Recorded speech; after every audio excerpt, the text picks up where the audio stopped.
Good afternoon from around the world. Welcome to Office Hours. I'm here with my mentor. That's him down there, up there. He's moving all around. Blaine Bartlett, the world business chief consultant, the unbelievable world thought leader. learn.blainebartlett.com/LMM. I can tell you, everyone that works in Bartlett, including me, it changes your life. You're literally the living Wayne Dyer.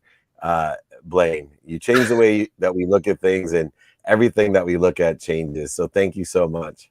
Oh, absolutely. Hey, I love it. And I love how you change things. Yeah, that's awesome. Well, we have another world changer from down under. She's with us today. Shannah Kennedy is in the house. She's an executive life and health coach.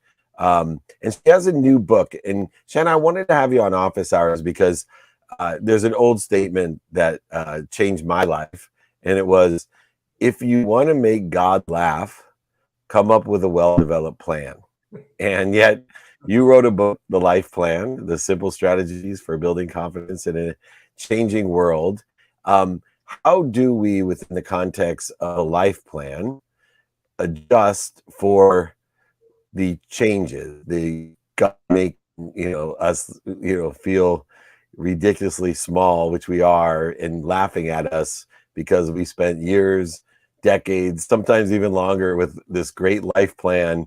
And in one instant of a second, God just laughs at us and everything seems to be into a complete start over mode. So I wanted to start with, what do we do when God laughs at us with our life plan? Well, that's a great question. And thanks for having me on the show. I think that every human being needs a life plan. The brain needs a map. It needs to know, I really want to travel in this direction, and God's going to throw us a few detours.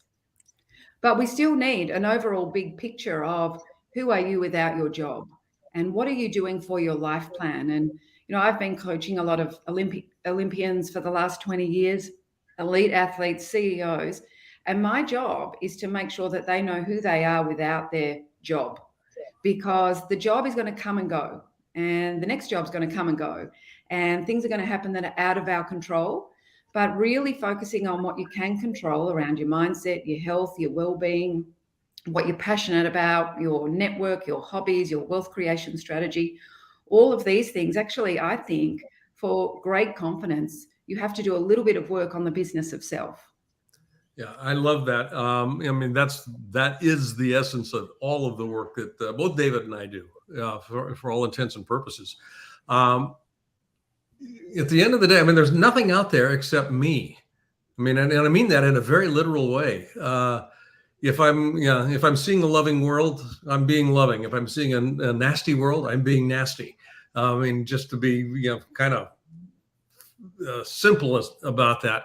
So when I tie myself up, my identity up into the job or the role or the position or the accolade that I strive for, in my experience, I'm setting myself up for failure at some point in time, the experience of failing. So with your work, and the Olympic athletes, I think, are a great place to work this question into here. They have spent lives, and I mean this in a plural sense, the ones that you've been working with, they've spent their lives striving to attain a certain outcome. And you notch the arrow, you shoot the arrow, it's right on target, and a gust of wind comes up and blows it off target, and you failed. What do you do with the athlete at that point in time? What would you do with a business leader at that point in time? Well, this is where we actually start the whole process of, we need to build who you are without your job. And my job was corporate sport. So I was the Jerry Maguire. I was buying and selling the athletes for a brand. It was the ultimate job. And people said to me, why would you leave your job to become a life coach? And it was because I had seen so much destruction about what happens when you get injured. What happens when you get dropped from the team because you're 1 year too old and they've brought in a youth policy? What happens when you actually retire, but you're only 26 years old? And I saw the very, very dark side. And this is 20 years ago, actually more, 25 years ago, I was in that job. So 20 years ago, I studied life coaching to really think about, it doesn't matter who we are on the planet, that gust of wind can come. So we all need to ensure that we're actually pretty confident about just who we are as a human being. And the job is the ride that we get on and off. And yes, it gives us focus and we've got goals to go and smash and we can be achievement junkies. But at the end of the day, it's not very fulfilling. So high performance living, not just high performance in a career. If we have a high performance life plan running alongside our career plan at the same time, then the job plan can change. You know, you're an Olympian one year and then you turn into a coach and then you turn into a media broadcaster or whatever your pathway may be. But that life plan has to be running at a high performance level along the way, I believe. Mm-hmm. And in that same realm, you know, I look at the relativity of the past to figure out my own human nature, the defining moments or inflection points of my past, which are especially exaggerated as you deal with billionaires, millionaires, entrepreneurs, celebrities, athletes, and entertainers. And we derive a self-worth or identity from these inflection points or defined moments.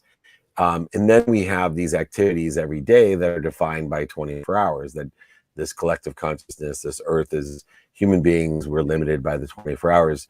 Where I find it especially interesting in career, which is me, yours as well, is that understanding this trajectory idea, that although we know pain, setbacks, failures, and mistakes, especially with athletes, billionaires, millionaires, and entrepreneurs, celebrities, and athletes, etc., pain, mistakes, and failures are also amplified, that we have to have a trajectory of what we think we want in the future.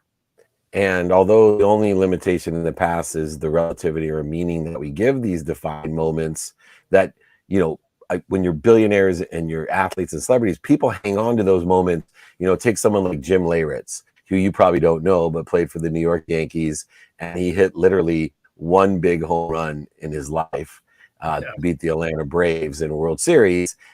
Literally, he's way older than I am, and he looks it, by the way. But more importantly, I take as many jabs at this guy as I can. But not just easy. He's defined by that one moment, and it's actually limiting him in his trajectory to a future. He lives below the line in blame, shame, justification because he's holding himself up to this meaning. How do we help these people who have a stronger hold on not only their identity, but defining moments or inflection points of their identity, that everyone around them are not going to let Michael Phelps forget he won 8 gold medals, or, you know, Jim Leyritz hit 1 home run in his life? How do those people shed that inflection point as well to unleash the unlimited, infinite future that they and we all possess? Well, I think we need to keep asking them about, how do you want to feel? Like, do they actually feel good right now with that story? And is that story actually really serving them? And what other people say to them is a little bit irrelevant, because I think you need to be in the driver's seat of your own life. Mm-hmm. So what is the story that's actually going to work for you now moving forward? You know, you're only as good as your last song. You're only as good as your last goal or your last record, whatever they say. This is about saying to yourself, okay, well, that's the past. The past is gone. What do I want to create for my future? What is going to make my mind feel like it's still motivated and inspired in a different way with a new project?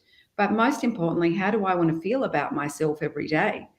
Do I want to feel trapped by the past, or do I want to create, you know, a great new story moving forward?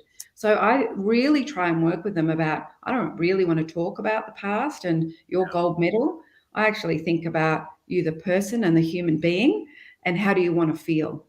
And if you want to feel light and you want to feel energetic, or if you want to be the blame game, how does that make you feel? Do you really want to keep feeling like that? And we have to shift that story. Sorry, the sun's rising here. I'm just going to... Good morning. It's like 8 a.m. here. Wait, I have one quick question, Blaine. One quick question. Yeah. How does tomorrow look? How does tomorrow look? Yes. It's your dawning in tomorrow. Beautiful. Right? Well, the sun's come up, so that's a good start, isn't it?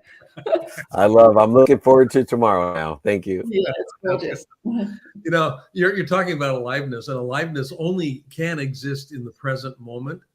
And in the work that I do with clients, and I notice this in myself as well, there's a lot of past referencing. This is what I used to do. This is what I did. This is what I'm standing on to build. And one of my morning practices, I study Stoic philosophy, and I came across something that Seneca said, I mean, literally millennia ago. Let not the impulse of your soul decay and grow old. Sustain and affirm it so that what is an impulse of your spirit may become a habit. And that becoming a habit, you talk about building a high performance life, not a high performance career. And I want to just emphasize that distinction, because I think that is an enormous distinction, not just for athletes, but for anybody that is alive today. What are you doing to build a high performance life? And your work is on mindset. I mean, that's a large part of the leverage. What would be one very simple suggestion that you could make or offer that would allow people to begin to perhaps tweak their thinking a bit so that they're actually more likely to be focused on building a high performance life, not just a high performance career? I think that people need to work out what the boss is. And the boss really is our own set of values. And, we always say it's all about the job. And, I've coached so many people in their 70s who turn up in their Ferraris and they have no fulfillment. The only thing that gives them joy is doing a handshake deal. Nothing, there's no joy in anything anymore.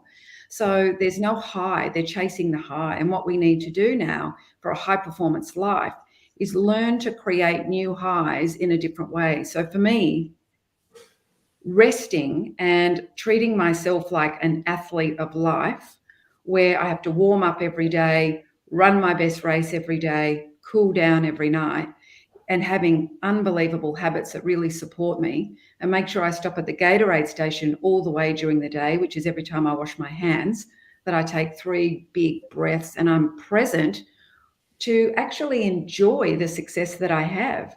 So I found that none of them tapped into the success that they hadn't felt it. It was an adrenaline rush. It was like being in the heroin den all the time. But they actually now need to completely detox and find just a healthier way of being an achievement junkie. So I think that people need to understand what their own set of values are. And for me, health is first. I've been through burnout. So health is not, do I feel good? It is, what am I doing to tweak and sharpen my mental health today? What am I doing to tweak and sharpen my physical health? Eat, move, sleep, breathe. What am I doing for my emotional health and my spiritual health? So if those buckets are full, life's going to be great. Mm-hmm. If we compromise any of those buckets, there's going to be a cost at some stage. So how can we have a high performance career without the cost of, sacrificing relationships and health and mental health and physical health and emotional health, and have no spiritual health whatsoever? So I really invite them to my achievement today isn't, did I sell 10,000 more books or coach 10 more people? My achievement today is every time I wash my hands, did I take my 3 deep grounding breaths that changed my nervous system and allowed me to feel my success and open the door to the next 90 minutes? That is a harder achievement than selling 10,000 more books. Yeah, I love that. Thank you. Yeah, the non-negotiables of every human being, of health, family, and the activities of the day, paid for, unpaid for, sleep. But I think it's really interesting as we get to the next guest, Blaine and Shannah, you both have experienced. I find that the more successful the person, the higher level of spirit they are, spirit of excellence, they usually have experienced some sort of mentorship and coaching to achieve such a high level. Every athlete I know has a coach since they were 5, no matter how great they are, from Tiger Woods to Michael Jordan. But it's interesting when they transition from that identity, how they think all of a sudden, whether it's an executive business coach, a strategic executive life coach, or a health coach, or a sleep coach, that somehow they're so resistant to coaching. And it blows my mind, as all 3 of us, like how resistant the people that have been successful because of coaching are to coaching when they have achieved so much by having and experiencing coaching. It'll be a talk for another day, Shannah, but everyone out there needs a life plan if you need assistance. I Go ahead. actually have myself. That's number one, is I must be coached myself in order to feel what We it's all like, are. and someone to fine tune me. Yep. That's my business coach right there. I got a sleep coach. I have a family coach. It's amazing, but I also have a life plan, and I have and know my prioritize activities every day and a trajectory of what I think I want in the future. That's what book is about, that plan, creating simple strategies for building confidence in an accelerated changing world. I added that into your title, but more importantly, thank you for empowering so many people around the world. I can't wait to meet you when I come down there. ShannahKennedy.com. Check out the life plan. Thanks for joining us. Thanks for having me. You're awesome. That's all right. great. We got to experiment with tomorrow already, and what a lovely coach and author she was. All right, we're gonna just move right along here at Office Hours. We're here on Thursday. Thankful Thursday. I'm always thankful to having Blaine Bartlett here. Learn.blainebartlett.com/LMM. We were talking about the importance of mentorship and coaching. And Shannah and myself have coaches and mentors and teachers, and mine sitting in that gorgeous blue shirt right next to me. But we have George Bandarian, and he's here, the founder and general partner, CEO of Untapped Ventures, another venture studio, which is really elevating our economy, but also our future. And, welcome, George, to Office Hours. Awesome. Thank you, David. Hey, Blaine. Good to see you guys. Good to actually see you, George. Thanks for being on the show.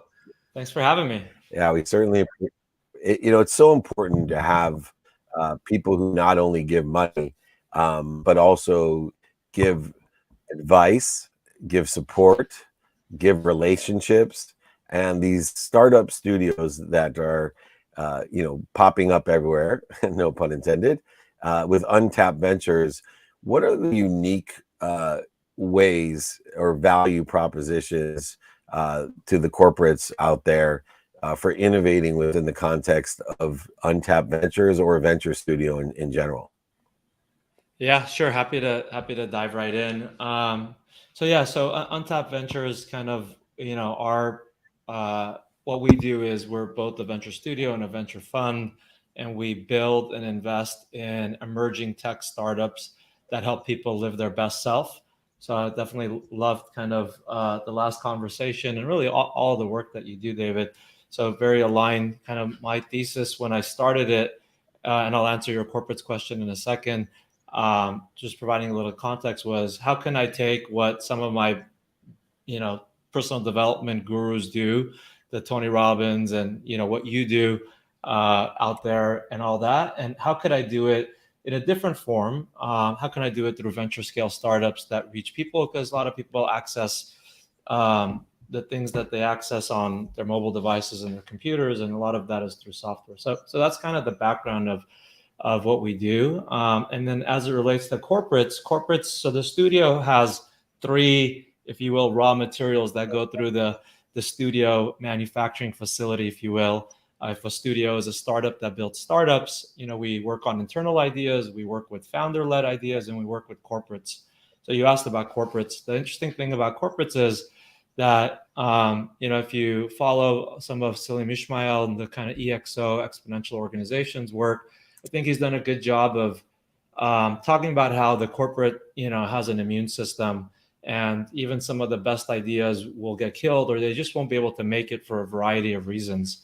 And where it succeeded is where you almost have like the skunk works operation that's outside the corporate walls, and it's given autonomy to be able to, work on those crazy edge case ideas, be able to validate them and bring them to market. Even Apple, Steve Jobs was kind of famous. He had that. The skunk works originally comes from Raytheon when they were innovating back in the day. So we kind of serve as that skunk works for corporates. Being able to, when I'm talking to a corporate, usually what I like to say is, if you were Marriott and you had the Airbnb idea, would you have actually brought that to market? And most will kind of like sheepishly chuckle and admit that probably not. Like, we would never have like you know? And I said, well, what if you did? What if you could? And that's what we would do in your business, whatever your business is. So that's the idea, is to be able to co-build a venture with a corporate that's looking at the disruption of technology. You know, there's 12 or so Gutenberg moments that are happening right now in terms of all the exponential emerging technologies that are converging and happening at the same time. And I think that for a lot of corporates, they just don't have the ability to understand them, be able to ideate with them, quickly build MVPs, validate or invalidate, kill ideas, and then have the one, bring to market, create a founding team and scale it. And that's kind of what our superpower is.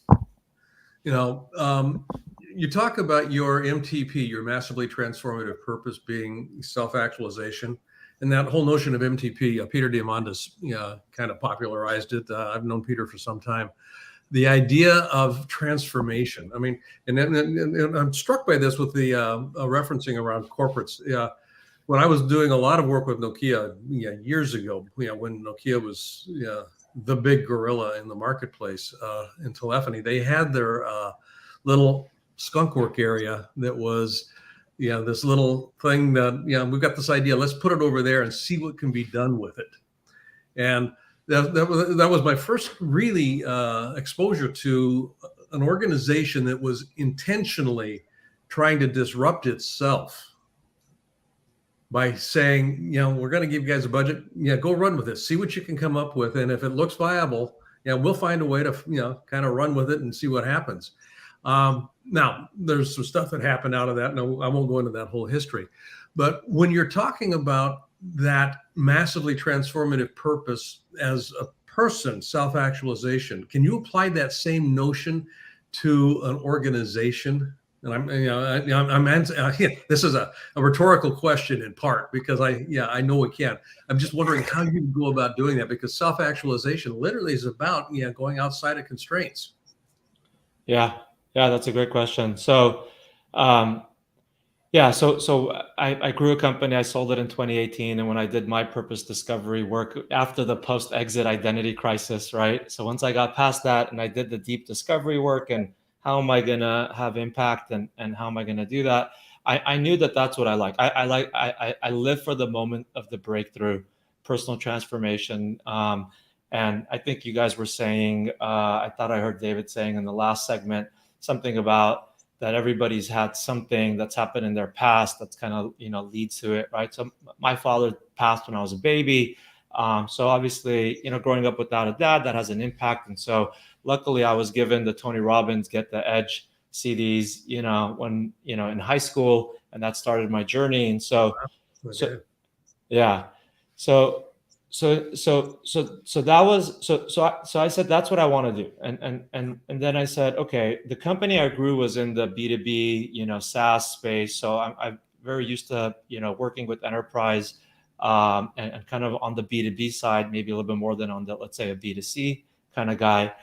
And so my take on that was, how do we have the corporate employees be able to live their best selves at work?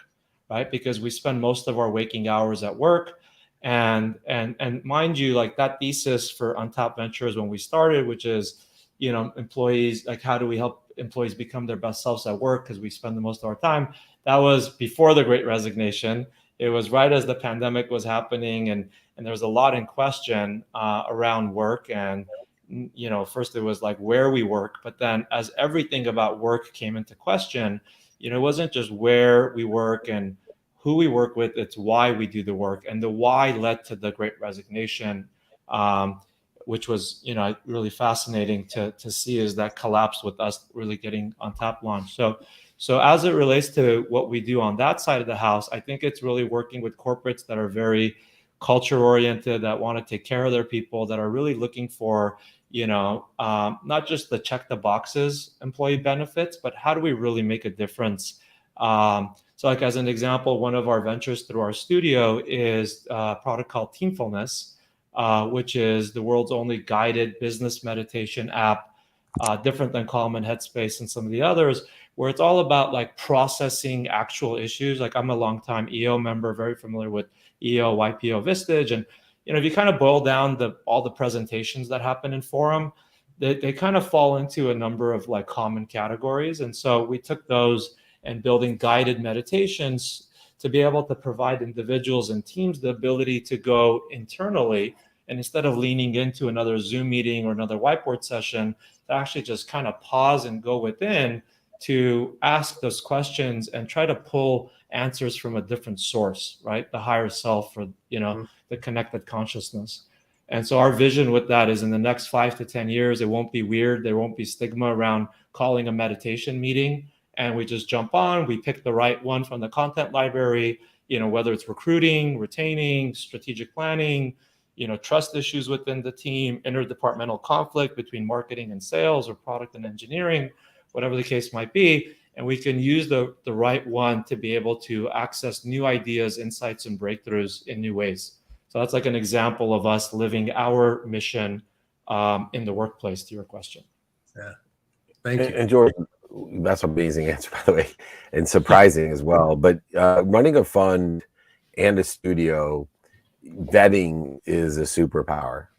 And, you know, to vet on both sides of it, you know, it's one thing to take in the innovation and the maturation of startups and entrepreneurs with all of the issues that come and baggage that comes in road and obstacles that face them, but also to then finance through the fund as well. Now you add to the mix of a normal studio and a normal fund in the vetting process, an open mind. You know, as much as Blaine and I align completely with the value and the values that you're utilizing in order to facilitate making money, helping people, and having fun, we still haven't reached chasm, that's for sure. How do you vet?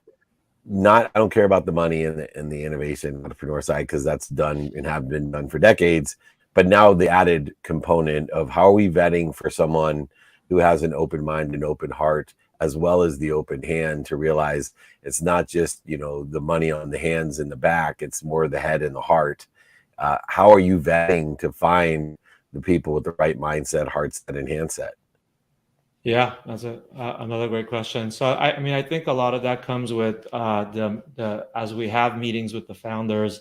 I think it's like Techstars that says the 5 things we invest in is the team, the idea, and the team. You know, so you know, so I think, you know, in our case, and some VCs, right, that it's enterprise SaaS, it's, you know, it's whatever their category is, and so like we wouldn't do something if it's not moving humanity forward. So we have that as a base requirement. And when you're with those founders, you just know, right? They have this mission.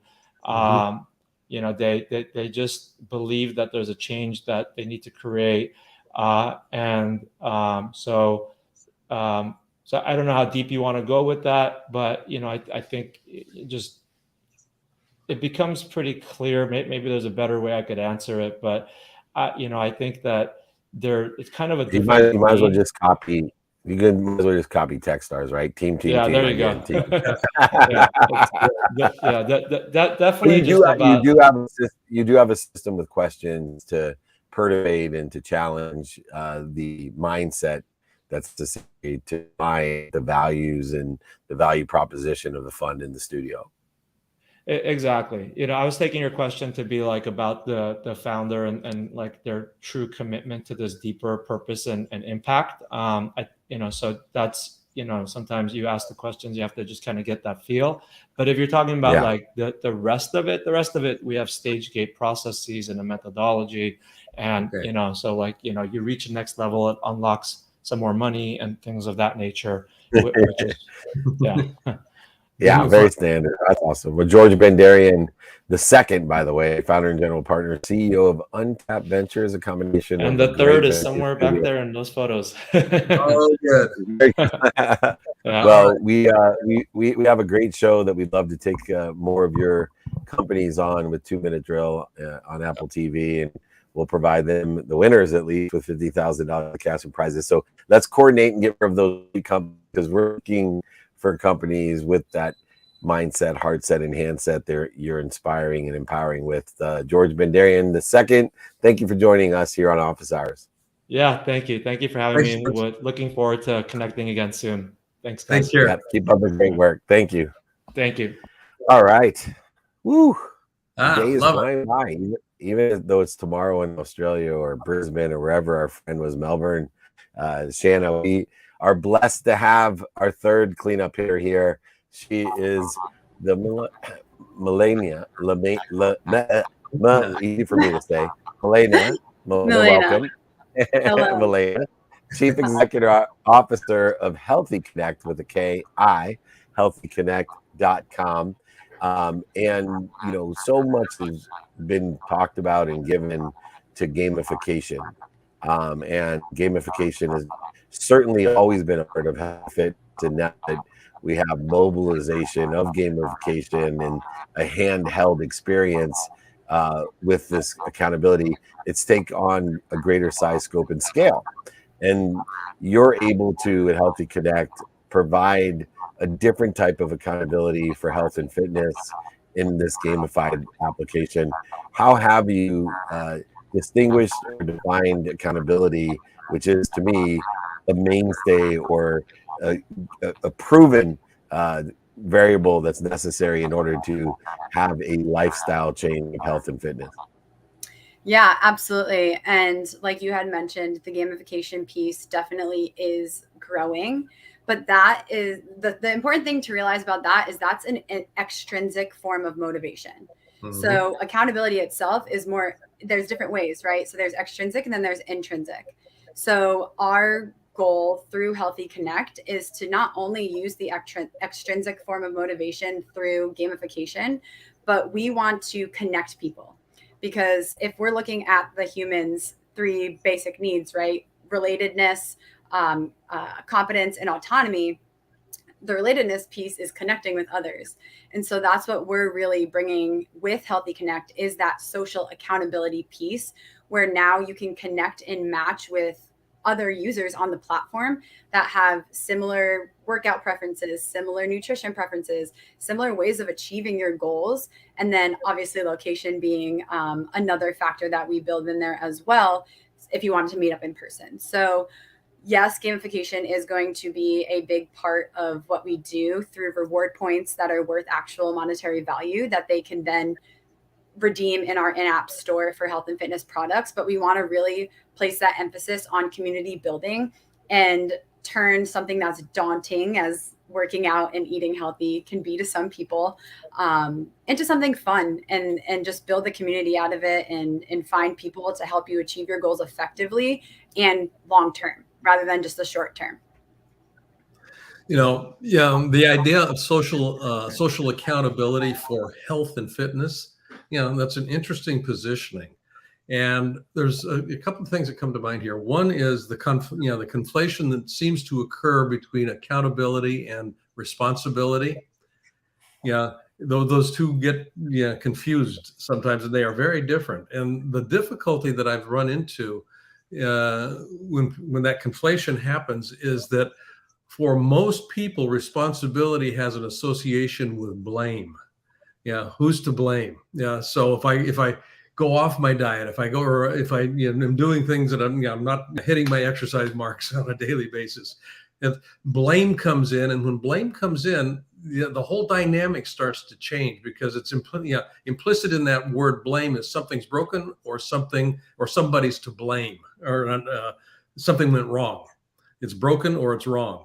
So I'd be very interested in how are you addressing, number one, the potential conflation between responsibility and accountability, and then also how are you keeping blame?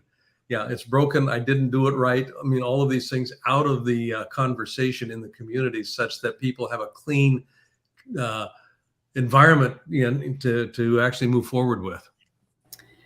Yeah. So just to give you a little background, I am a registered dietitian. So when I work with clients, the biggest thing that I hear is, guilt of not sticking to something. And I'm really big on the mindset piece of nutrition because it's not just a physical thing.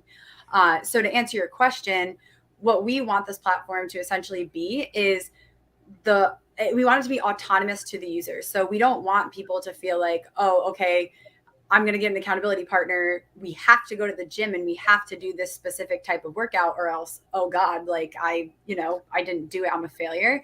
So we allow them to identify how they like to be physically active, how they like to eat, what are their dietary preferences, right? So we want it to really be customized and personalized to them and have them create their own journey, so they don't feel like they're confined to the stigma of, oh, you have to do this or you have to do this or else you're not going to be healthy and you're not going to achieve your goals. Yeah, that's good.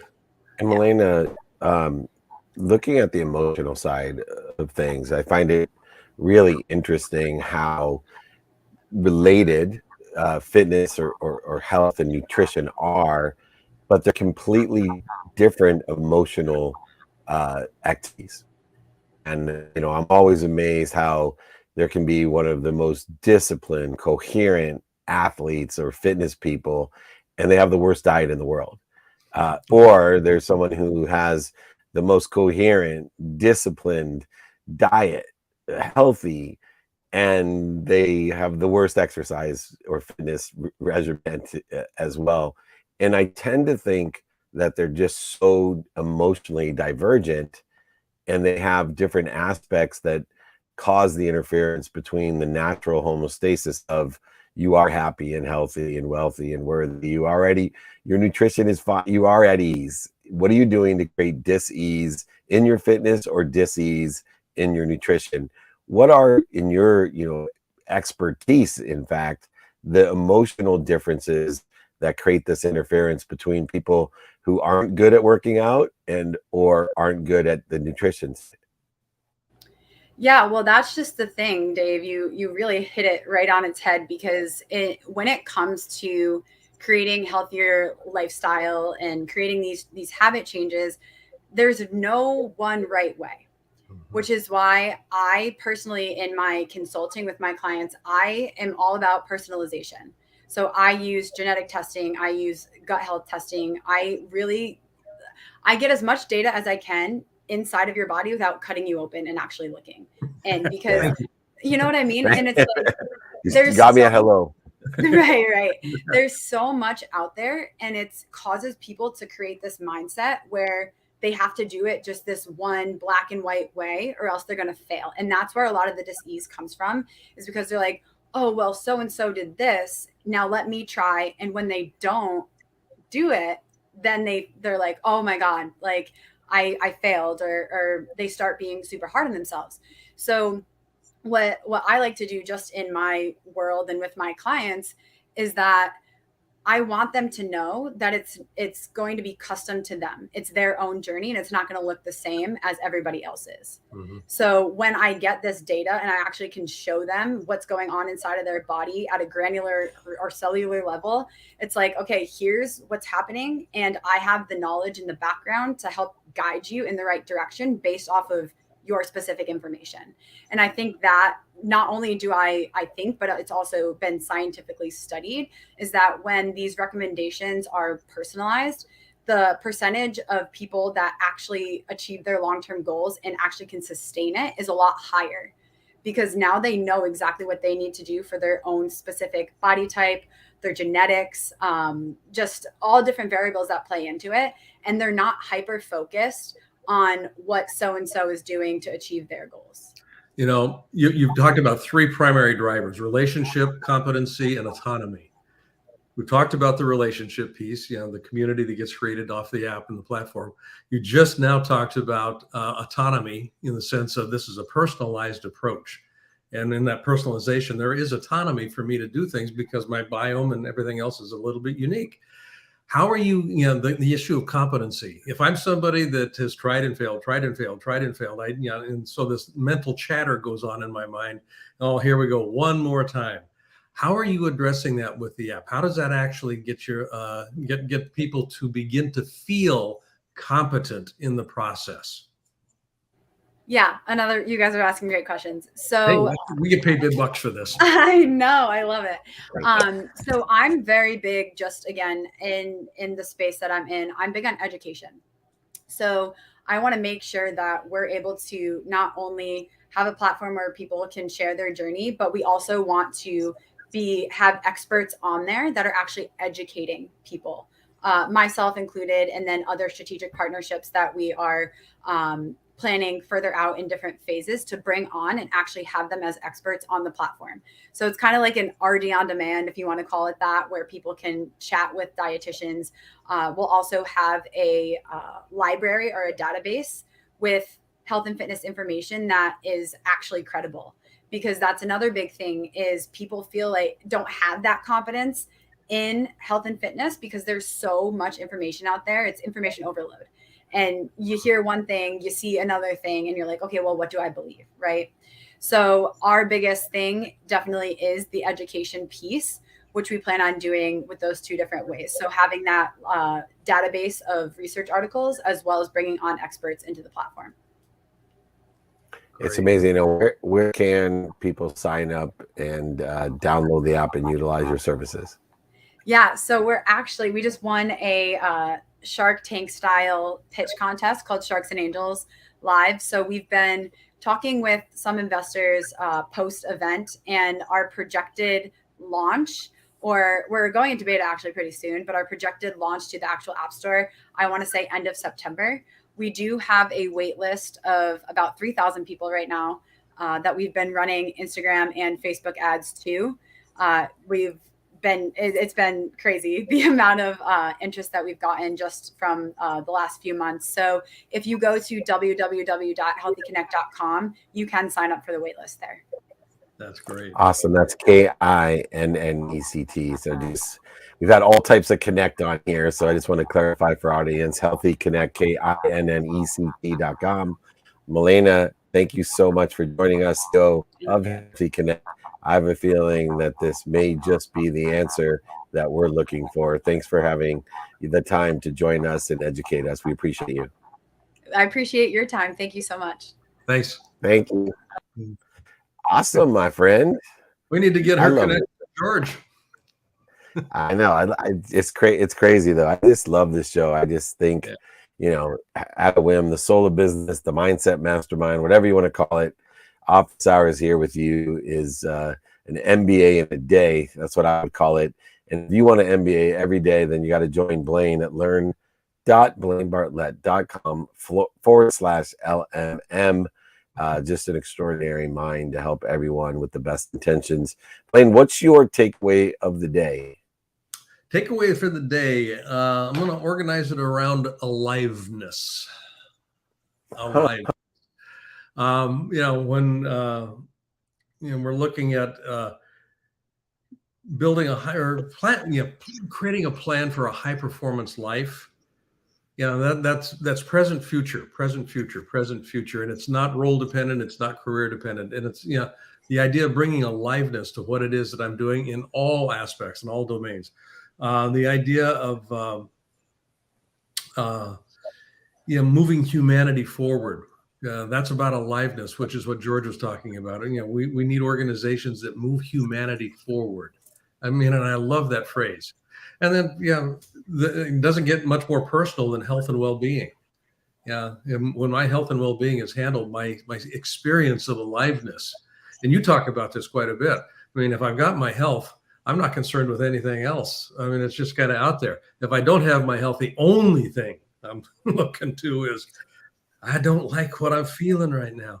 And so aliveness has a lot of permutations and a lot of applications. So that's each one of our guests today, I think, in some way talked about that in their own way. And that's the takeaway. That's awesome. I'm going to take away, steal a little idea that Miles, my 12-year-old son, who had his first scrimmage last night for Pop Warner. And I've been so excited because I've never felt so grateful and excited about a coaching staff, especially a head coach. And we were speaking about this team, and he said, look, this is the first year I've coached this team, and I have, won some significant Super Bowls of Pop Warner, gone to Florida over the years, and I'm now coaching my grandson. He's 12, and I plan on taking this team up through high school and letting them, the high school coaches love me, he says, because I prepare my players. And from the day one when he taught them how to kneel, and we sat before the game, and said, "Hi, coach." He says, "This season's about alignment and assignment. I'm teaching them alignment and assignment."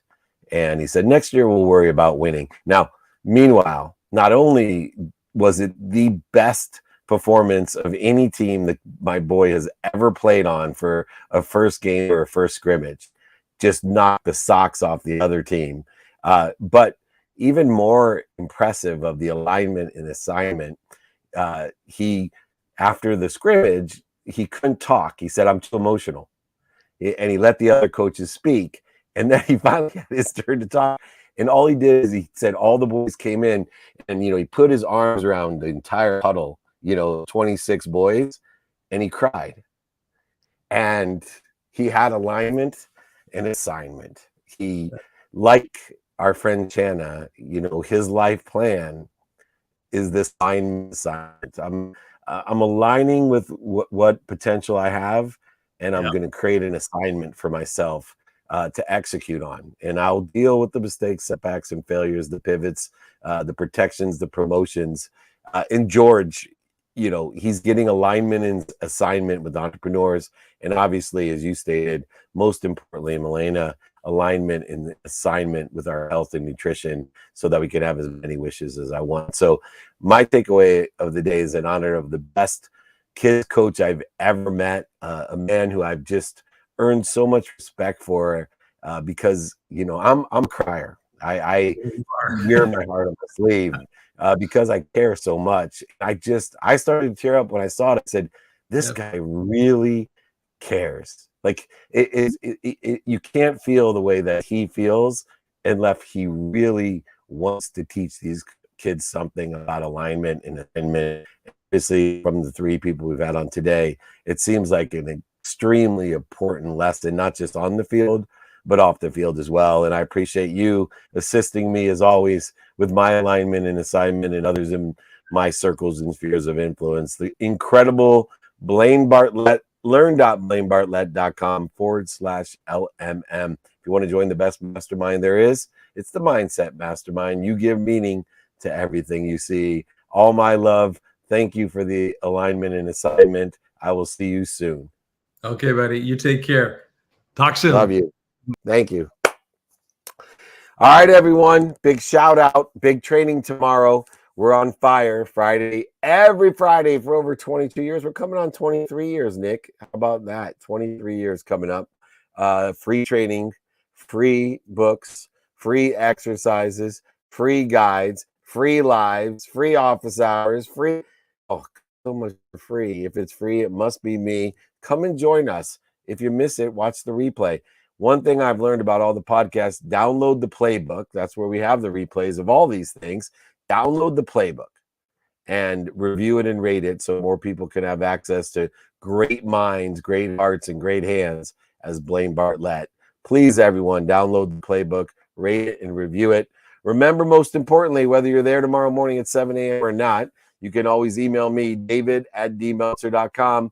Be more interested than interesting. Be kind to your future self and do good deeds. We'll see you tomorrow. Thanks, everyone.